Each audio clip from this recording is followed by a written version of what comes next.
Commissioner Gwen Myers, Hillsborough County Board of County Commissioners. Thank you, Commissioner. Commissioner also serves on our board. Jessica Ravelli, founder of Working Women of Florida.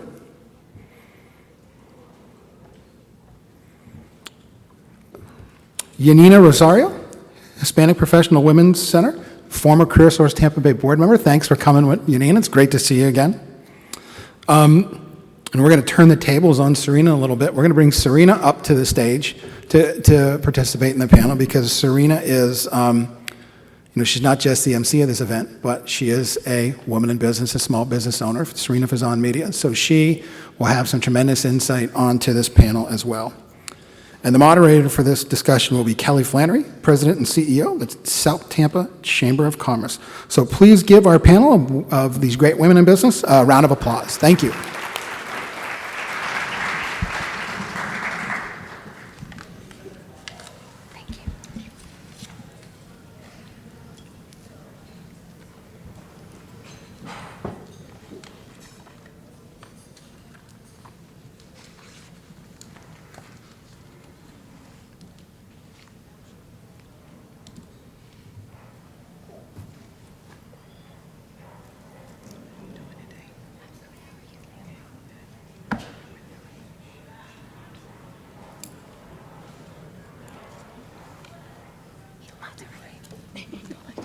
So sorry, just found out that Kelly was not able to join us, so guess who gets to moderate the panel? Yay, John Flanagan! Yes.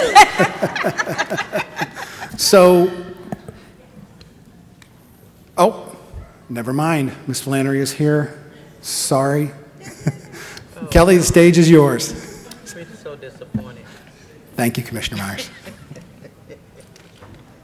I know you're clapping.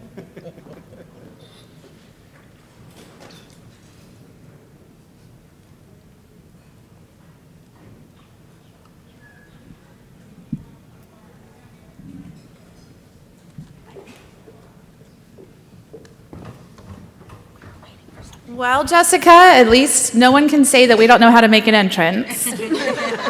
We were just out in the hallway catching up. We were saying it seems like every conversation that we're having today is, it seems like 2 years since I've seen you, because for many of us it has been. And we were waiting to hear the applause from the previous panel so that we could come in. So my apologies to these other lovely ladies who were on the panel with us. We know how valuable your time and experience is. I'm Kelly Flannery. I'm the very proud president and CEO of the South Tampa Chamber of Commerce, and honored to be here today to moderate this panel of distinguished women in business. Because we missed the first few moments, I hope we're not repeating this, but want to just give each of you a quick moment to introduce yourself, your organization, and if you could spend a minute describing your leadership style and how you lead within your organization or within our community. And Jessica, I'll put you in the spot since you came in with me. Jessica Ravelli, Working Women.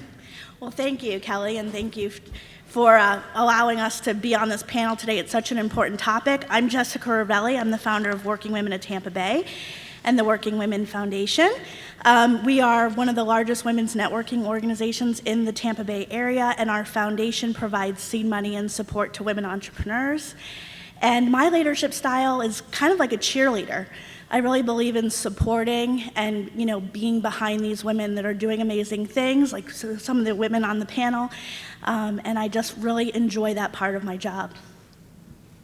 Well, can I tell you guys something? I'm Serena Fazan, your MC, and now I'm just so flattered to be on the panel. Jessica was actually one of my producers when I worked in local television at ABC Action News. I never imagined I would be an entrepreneur, never in a million years. I never wanted to be a manager. I never wanted to do any of that stuff. But it happened. So now I have my own show, and we just found out, I thought I was going to crash my car, by the way, Christmas week, that Roku picked it up. And I'm like, what? And I didn't announce it, I'm like, what? But so I'm still, figuring things out. But I would say my leadership style is definitely coming from the newsroom, for sure, hands-on experience. Absolutely, let the interns, let people get involved, because you're not going to learn unless you do it. Now, are you going to be able to be on camera? Certain professions, you might not be able to, do all the things, but definitely hands-on experience. All right. Good afternoon, everyone. Janina Rosario, and I am an Associate Director at the Florida SBDC, Small Business Development Center. We provide no-cost, confidential consulting to entrepreneurs, from I have an idea and I don't know how to start it, all the way to I've had this business for 30, 40, 50 years. I'm ready to do my exit strategy. And then, of course, everything in between. We are part of a larger network at the Florida level, so the Florida SBDC network, which in turn is part of a national network of America's SBDC, and the SBDC is a federally funded program. So we receive those funds in order to provide services at no cost to you, the entrepreneur, as many times as you need our services. So with that, I have been with the organization now for 10 and a half years. Prior to that, I led another organization that also supported entrepreneurs for another 10, so 20 and a half years of working with entrepreneurs. And every day is a fantastic day because every story is different. I'm sure, from your stories, it's the same thing. So as far as leadership style, is a mix of everything, from being the cheerleader to being the teacher to just being a friend, and really learning to listen. What is it that they're telling me versus what is it that they need to ask? And then what is the information that they should receive and use to make their decisions with their business? Hi everyone, I'm Suzanne Ricci. Thank you for having me on this panel. It's quite an honor to be asked to speak here today. I am the CEO of Computer Coach Technology Training. We provide computer training and workforce development training to both individuals and corporations. In addition, I volunteer my time and I'm the network director for WITI Tampa Bay, which is the Women in Technology International. And again, it's great to be here. So my leadership style. So I absolutely have probably servant leadership. I have never asked anybody in my organization to do something that I have not done and will not do. If the bathroom needs cleaned in my organization, I'm right there with my team. There's actually only two things that I won't do in my organization, and that is clean gum from underneath the tables, which that is a real thing. And we have a stray cat that leaves shredded snakes sometimes, so somebody else has to pick it. They have to pitch in for that. I do agree with you. I think it's hard not to. We're hiring for a new position right now, and I'm trying to think of how would you incorporate that into someone's job description as you're the new kid, and so you get this honor. Well, I have to be honest, I have somebody on my team who's just rock solid, and they're okay with the gum under the desk. And again, we train adults, so I still don't understand why gum under the desk is a thing. Well, Good afternoon. I'm County Commissioner Gwen Myers, representing District 3 on the Hillsborough County Board of County Commission. I have a different perspective. As a board member, we set policy, so I've never owned my own business, except in 2013, I did own my own business, but the business didn't make any money because, as this young lady said, it's nothing like being a public servant. So I would say being a public leader, but most of all, public servant is very important because in Hillsborough County government, you have the opportunity to help so many people who come to the government for service. And that's one of the things that we do, is to make sure individuals who are less fortunate than we are have the opportunity to receive those services from county government. The city of Tampa does not provide any of those social services. It's Hillsborough County. But I'm thankful to have the opportunity to be here and to share in this panel along with all of these young ladies who own their own business. As I said, I did own mine, but I was so nice, I never made any money. I had a consultant firm, and being a public servant, when people would come to me and ask for help, I always said, the Lord has blessed me, I don't need to really take your money. Now, everybody's not like that, okay? So some people have to make a living and make a few dollars.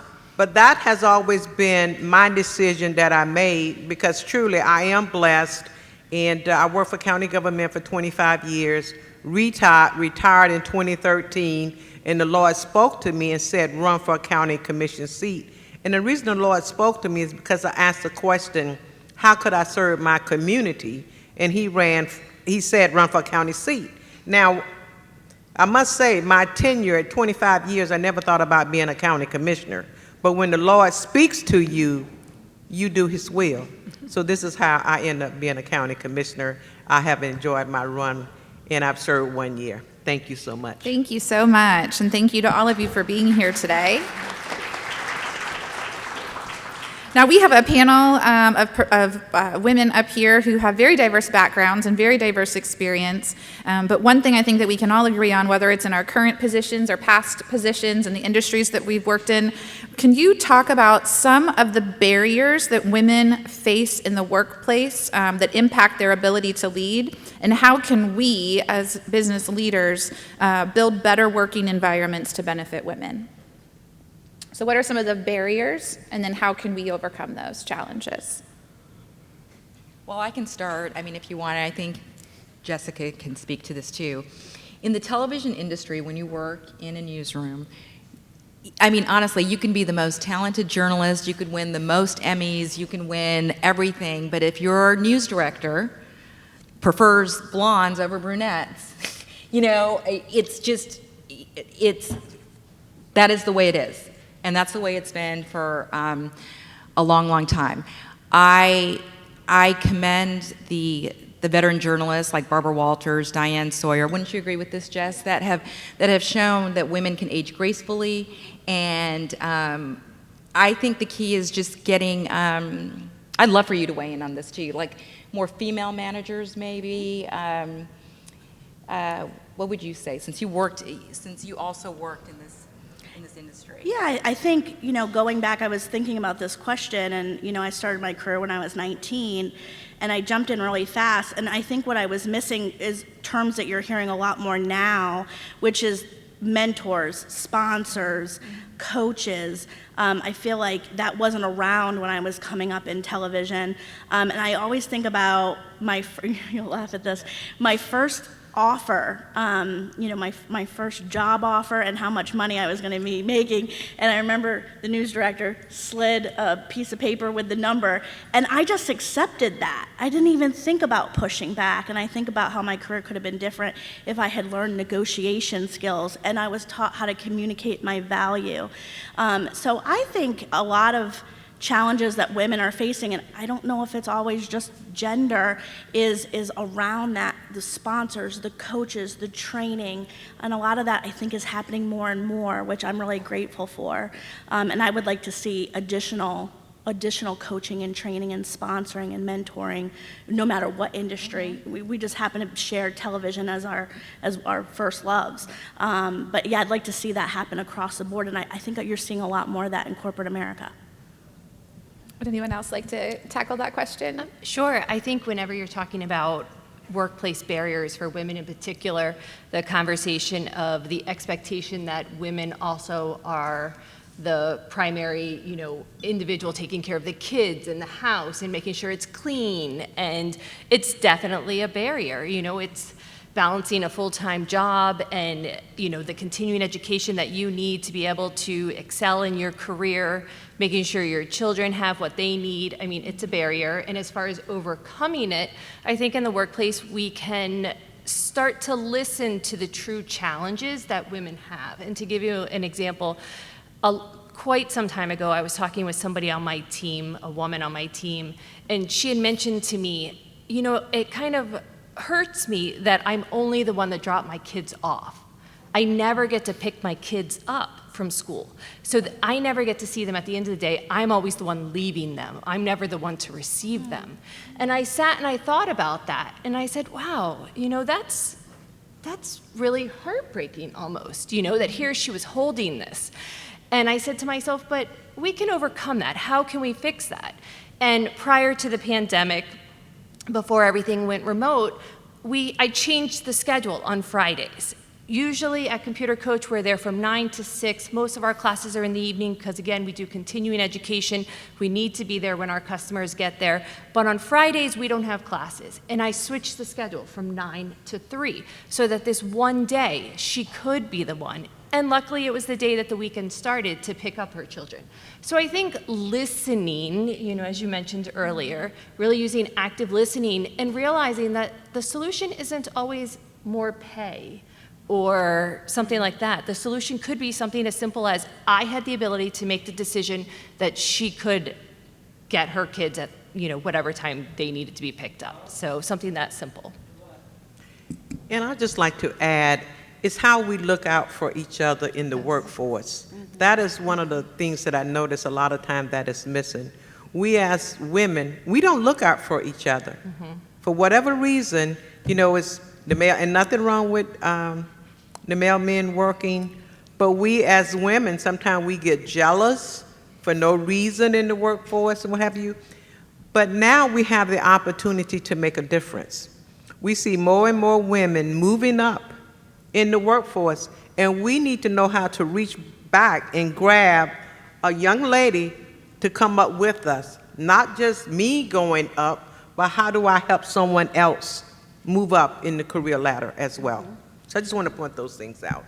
Yes, Jessica and I have served on a couple of panels and been in a couple of discussions regarding that exact thing. We call it turn and pull, turn behind you and pull the next woman up with you. And not to put you on the spot, Jessica, but along the lines of what you're all talking about, can you explain the difference between a mentor and a sponsor and why it's important to have both of those people in your life? Yeah, and it's so professional life? important because there are different women that can serve that role that may have more time or not enough time to be able to have that one-on-one mentoring relationship. So a mentoring relationship is more, it's almost like a coach. They're going, and a cheerleader. They're going to be the person that you're going to be able to call and say, this happened at work, or I'm about to go up for a promotion, and they talk through that challenge or maybe that opportunity with you and help kind of craft like a journey or a way to navigate that. Whereas a sponsor is usually somebody who's even higher level in the organization that is going to have you in the back of their head when they're sitting at a boardroom meeting or an upper level management meeting and somebody says, we're looking to tap somebody to lead this. And so that sponsor says, I have just the right person. So it's usually someone that may not have as much time on their hands to be, a little bit more one-on-one with usually, somebody that's kind of up and coming, but they're at a certain level within the company where you want to be on the top of their mind when a great opportunity comes up. So it's important to have both of those relationships in your life because you want that person whispering your name in the halls of upper management, but you also need somebody to say, once you get that opportunity, how do I talk through getting flex time, which is what Suzanne just mentioned, or how do I work in being able to work from home?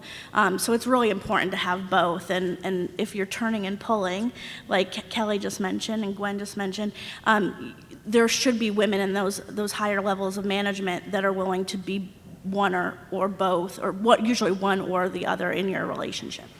Thank you so much.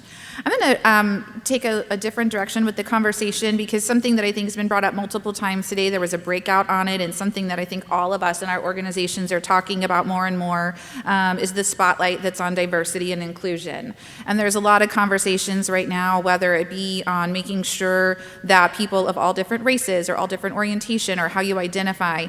But what are some of the challenges that you're seeing within organizations or within businesses and their efforts to support equality and inclusion, and what are some best practices that you have seen or that you've implemented in regarding diversity and inclusion to address the gap? That's an excellent question, and the reason I would like to go first on that one is because Hillsborough County government, we are holding tomorrow evening at 6 p.m. at C. Blythe Andrews Library is Diversity, Inclusion, and Equity Study, which means we don't pay enough attention in the workforce. We're always lagging behind, and we have to do a study. But I also flip that to say, can you just look in the workforce to see the number of women equal to the number of men, that are not leading the various departments. I'm just going to flip it, okay? Because we'll do a study, but you say, why are we doing a study? When if you really want to know, every time you look around, who's leading? In Hillsborough County, I think we have about 5 or 6 assistant county administrators. Well, how many do we have as women leading? Okay? So I want to share that with us so that we can see when we talk about diversity, inclusion, and equity, where are we? When you look at the underserved community, we are very lacking and far behind that we have to have studies. When we look at minority business, women enterprises, we say, hey, we need a study because we're not getting our fair share of the business, that you can come to Hillsborough County government and bid for opportunities. And then we say, hey, we need to have a study. So I raised the question to us to say, why can't we do things and we don't have to pay the extra money for a study, and we make inclusion, diversity, and equity as a part of our daily life, as a part of our career, and we can get along as one Hillsborough County community. Thank you. And I think that's a good segue into one of the many efforts that USF put forth last year. And I think, Kelly, you were part of the Diversity, Equity, and Inclusion Certificate education, and probably several of you, right? We all have it in our LinkedIn profile. And it was quite eye-opening because you either, I think all the participants were all over the spectrum of the conversation, from not knowing enough and being very interested to perhaps having faced challenges because of those topics. So it was quite a good training, and for us, particularly, our team, a lot of our members, not just management, but also our consultants participated of that training. USF still has the training, by the way. Anyone in the audience that has not taken the training, it's online and on demand. It does have a fee now, but when we took it, it was free. So you missed the free offer, sorry. But it's still worth the money. It's worth it. I think I said it was $99, so it's not extremely expensive, but I know every dollar counts. But I wanted to share that with you, which is one of so many tools out there.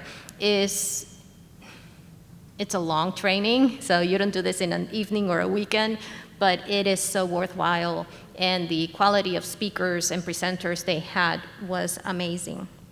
In addition, as an SBDC, we started that conversation some years ago, and then COVID happened, which paused so many things that were happening, but we have now restarted the conversation to see how, as an organization, not only our employee base represents our community, but the services that we are providing, how are we lowering barriers? How are we bridging gaps? How are we facilitating benefits or moving forward people's agenda so that they can achieve their goals? So it's quite a broad conversation to be had at all organizations and at all levels. I'll add to that. I think one of the things as women in the workplace we can do is when we are in a leadership role, or if we have the ability, we can make changes. When I took the leadership position for the network director for WITI Tampa Bay, which again is the Women in Technology International, it's one of their largest networks. The very first thing I did was sit down with the existing other volunteers on the leadership team and thanked them for continuing their work, but also said we need to diversify. As I look around the table, we weren't diverse. And so that was the very first initiative. So I think being, one, showing up to the conversation, making sure that the conversations keep going. When there is a study, stopping to read the study and realize this study was done for a reason. And then when we can make change, stepping up and making change. I think that will all help move in the right direction. Now, several of you are involved in specific programs or have resources within your organization that are specifically meant to help women business owners. Jessica, do you want to talk about your seed money program? Yeah, so our organization is going to turn 13 this year, but about 6 years ago, we decided that we had had such success among our women business owners that they wanted to collectively give back. And so we started a 501c3 called the Working Women Foundation, and the goal was for all these women who built amazing businesses over the last, 5 or 10 years within our organization to then, kind of crowdfund a seed pool of money, a pool of money that we call seed money, to be able to then distribute to up-and-coming women business owners. And it's crazy because Serena is actually one of our recipients. We didn't obviously plan that. That was pretty cool. But we've been able to seed 75 women-owned businesses to the 100 women-owned businesses to the tune of $75,000 over the last 6 years. And what's so special about it is it's all crowdfunded. It's $50, $100. It's all these women business owners that have been successful and they want to pay it back. And what we have found, and this is the part that is really, beautiful in this journey that we've been through, it's not just the money that we're giving them a vote of confidence that they have a great idea and that we believe in them. And we find time and time again that the recipients, like Serena, tell us that actually does more for them as an up-and-coming business owner than just the $1,000 in seed money that we give. So it's about resources, it's about supporting one another, and we work with great partners like some on the panel today to make sure that not only are they getting money, but they're getting the support they need, especially in this challenging time, to get their businesses up and running. And I mean, just getting that seed money and the vote of confidence. And I have to say, I wanted to mention something that Gwen said when she said, you were doing so many things pro bono, for lack of a better term. I mean, that's what I was doing too, because as a journalist, every grain against your soul is to even take a cup of coffee, right? So it was very difficult for me. And you were really instrumental in helping. And honestly, I will say that seed money, it's true, it was $1,000, but it was like $1 million, because I started crying on stage, and it was just that vote of confidence, and all these women telling me, don't give up, don't give up. And it was right before COVID hit, and I started doing my show as public service. Kelly, you were on the show, and a studio saw it, so you just never know. And I always feel it is very, very, very important for women to build up other women. We worked in an industry where, some people always talk about it being cutthroat, but our newsroom was not like that, not with the women, because you set the example, and I've always felt you have to support one another to grow. So we've talked about some resources in regards to funding your business, and then SBDC has great programs that can help you once you're ready to start your business, including that they can come to SBDC for assistance in how to become a certified women-owned business or certified minority-owned business. Can you talk a little bit about those programs and why that's beneficial? Certainly, thank you for the opportunity. Yes, many times, particularly in the public sector, there might be opportunities that will be reserved, if you will, for those certified businesses, meaning that if you happen to be a registered vendor and a certified business as minority or woman-owned, you get an invitation to present your best proposal. Otherwise, you don't get the invitation, because if you're not certified, you're not going to be part of that pool. So it does provide benefit to consider becoming certified. It could also help you in the private sector, and that's part of the conversation that I have on a regular basis, because that's my area of expertise with the SBDC, and it's helping that entrepreneur understand when being certified is a benefit versus a pure marketing strategy, just to say a third party reviewed me and they affirm that we are a woman-owned business, but it doesn't really go beyond that, which is fine as well, because we do have a number of clients that do it for that particular reason and nothing else. But it is important to know that although being certified doesn't guarantee you a contract, it can certainly give you an extra point in that competition and help you get to your goal of earning business and growing the business. So we've started our business, we've certified our business, and now the underlying conversation today is workforce, right? So now we want to build our workforce, we want to create jobs within our community. So what are the best practices that all of you are seeing, whether it's within your own business or the businesses that you're working with, in regards to supporting women in the workforce? I know that I've had several conversations today with individuals, and it keeps, the continuous conversation is childcare, especially as we've gone through the pandemic this past year, and how many hundreds of thousands of women have left the workforce in the United States due to childcare issues. But what are some solutions to some of those problems so that we can strengthen our workforce and make it more supportive for those women to come into the workforce and then lead there?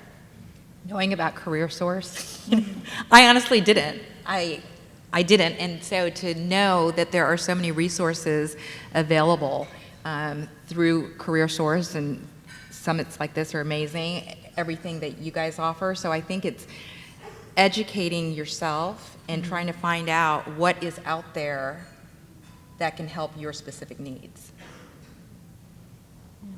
Would anyone else like to add? Well, for us, I think what the pandemic showed us, and I think has shown pretty much everybody in this room, is that you have to be flexible. Yes. And you have to look for ways to allow your team to continue being good at what they're good at, producing what you need them to produce for you, for your organization, for your business, but at the same time being flexible enough to understand what their challenges or shortcomings might be.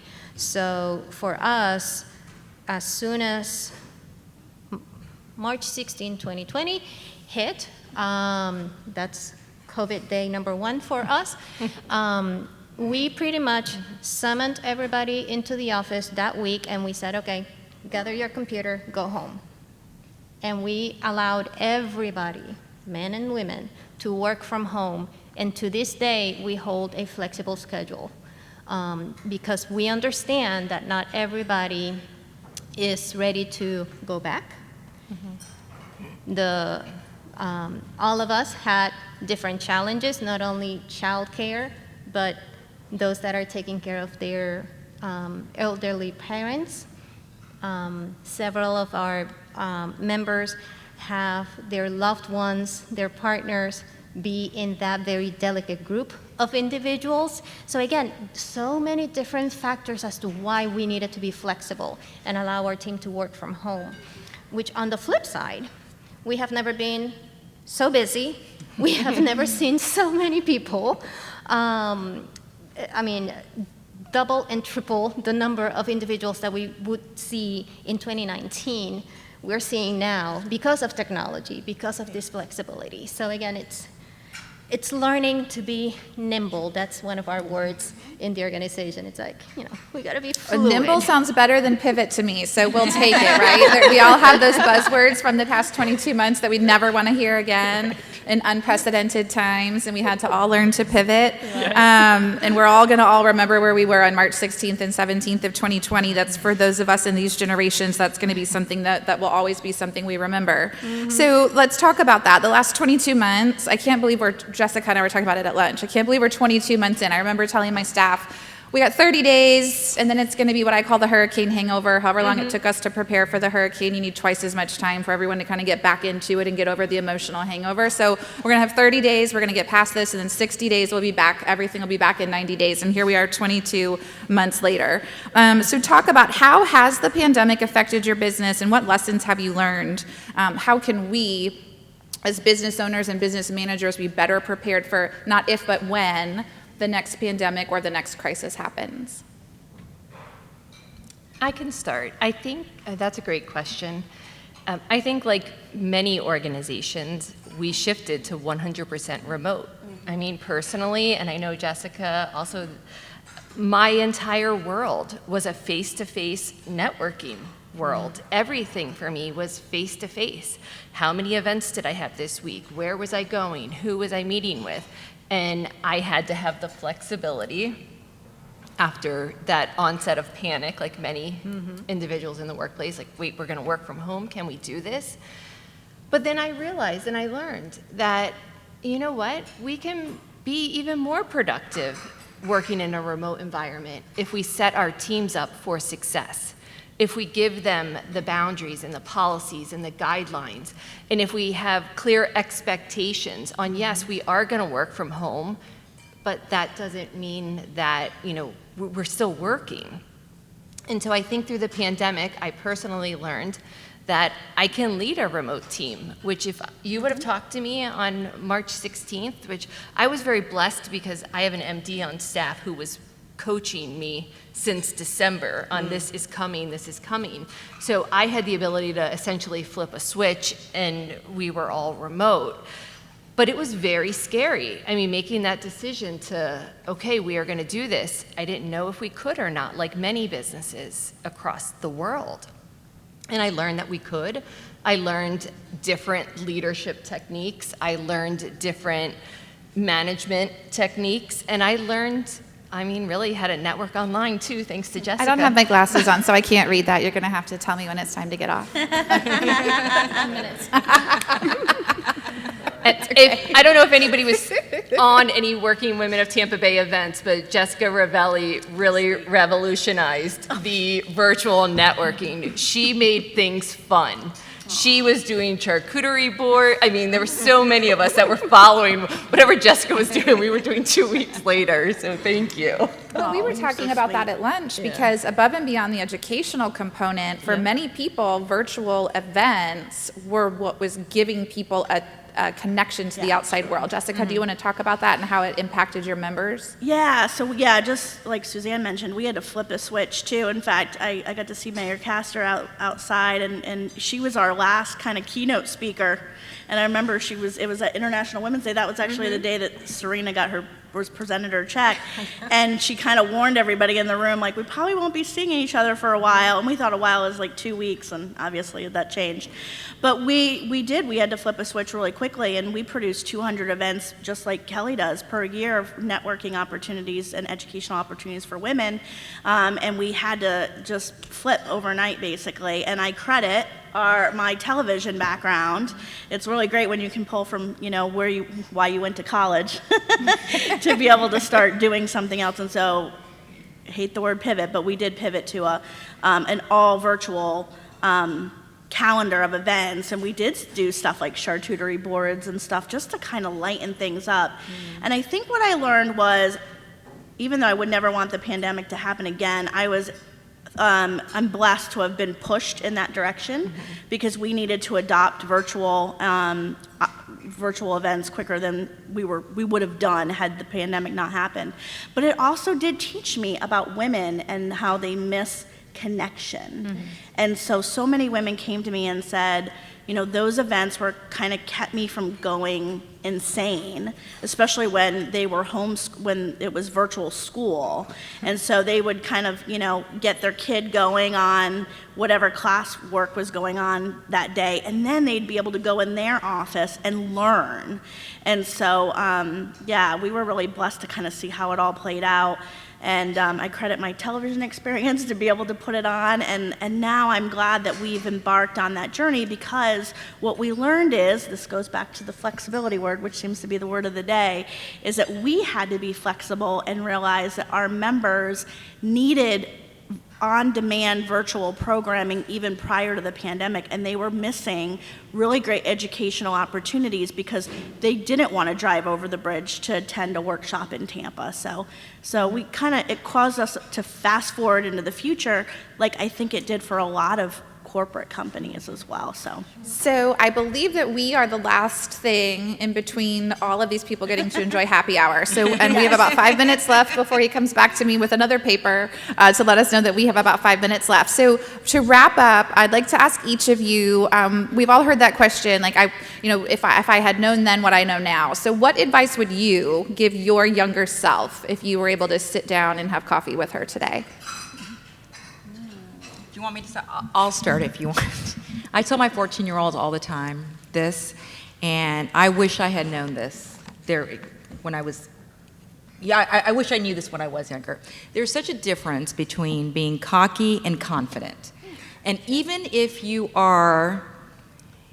show confidence, even if you may not be feeling as confident as you think that you are, show confidence. Then you go to your mentor, and then you go to your sponsor, somebody, and say, for me it was Linda Hurtado.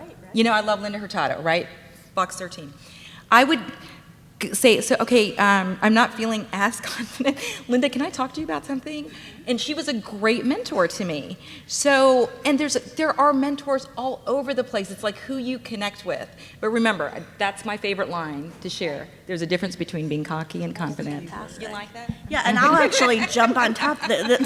What I'm going to say goes perfect with Serena, which is, and it goes back to my story about when I got slid that piece of paper with a number on it, is you need to be able to quantify your value and then articulate your value. And I don't think that's gender specific. I think any person that comes into the workforce should learn that lesson, because there were so many times in reviews, and then when I would switch TV stations and I'd have to go through contract negotiations again, I don't think I was equipped to quantify and then articulate my value, and I'm pretty sure it cost me benefits and compensation through my 10-year career in television. So my first contract, by the way, was $18,000. So, and I thought I was making a lot of money as a morning anchor in the Quad Cities. Are you going to tell us how much they slid you on that piece of paper? Mine was 18. That's a happy hour story, Serena.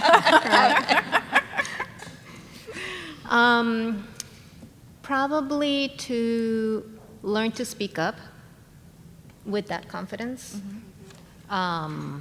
Because of the fear, I know for me was the fear of going against the current or coming across as not being educated towards the person that was talking to me, if that makes any sense. So it's learning how to communicate, and I know soft skills was previously mentioned by the panel, so it's learning those things. Anyways, I'll leave it at that. I would tell my younger self, and any woman that's looking to advance in business, or anyone really, man, woman, doesn't matter, that you can learn what you need to learn. That, you may hear these scary words like P&L or balance sheet, or you can learn what that is. Walk around with a notepad, or if you're, digitally inclined, walk around with something and take notes. If you don't know what the word means, there's no shame in going to look it up. If you don't know, if you're self-reflecting and you're doing what I like to talk about when I'm coaching individuals on their career success is, you're doing your SWOT analysis yearly or quarterly or whatever you want to. What are your strengths? What are your weaknesses? Figuring out what skills do I need to improve on to go where I want to go. That's what I would tell my younger self. You can learn whatever you need to learn. Thank you, Commissioner. I think we're going to let you take us home this afternoon. Dream big. Dream big and tell yourself, I can do this. Sure. If it's 100 times in a day, I can do this. I have the confidence in myself to get it done. And that's one of the things that during this pandemic, as a county commissioner, serving as the very first time, and you run across many challenges of board actions you have to take, it builds your confidence in every meeting that you listen to the constituents that comes before you, you make the best decision, and it's all fun. And I say it's fun, and I'm serious when I say it's fun, because I have enjoyed serving as a county commissioner. I listen. That's number one, because everyone that comes before us have a different opinion. They come in with something different. But we have to listen to each developer, each constituent want to come in a public hearing and say. So we cannot judge, but it gives you that confidence to say, you know what, today each person's case was different, and how did I handle that? And it helps you build your confidence that you can listen to people and walk away with an idea and think about it later in the evening to say, how did I make a difference in that person's life? Or what did I do as a county commissioner? Okay? Because one thing this pandemic has taught me and my family, we have the best ears of everyone. Because all before, everybody was in a hurry. In a hurry to go hardly nowhere. And the pandemic showed you have time for family, you have time to sit down and have a meal, really. And we're not going back to what we used to be, forget that. I hear people coming to me all the time and to the commissioner, I want to work from home. When I was working for the county back in the 90s, and we used to talk about it, we never had the opportunity. But the pandemic showed Hillsborough County can function, and all the other businesses can function very well. And one of the things that women always complained about was the family time. Now we have it. Thank you so much. Thank you. Thank you so much to all of our panelists today. Not only are they all leading in their organizations, but they're all leading out in our community as well. So thank you for all that you do. And thank you to CareerSource for having us here today and for hosting this event. And thank you for including us. Okay. Thank you. Let's get a good picture.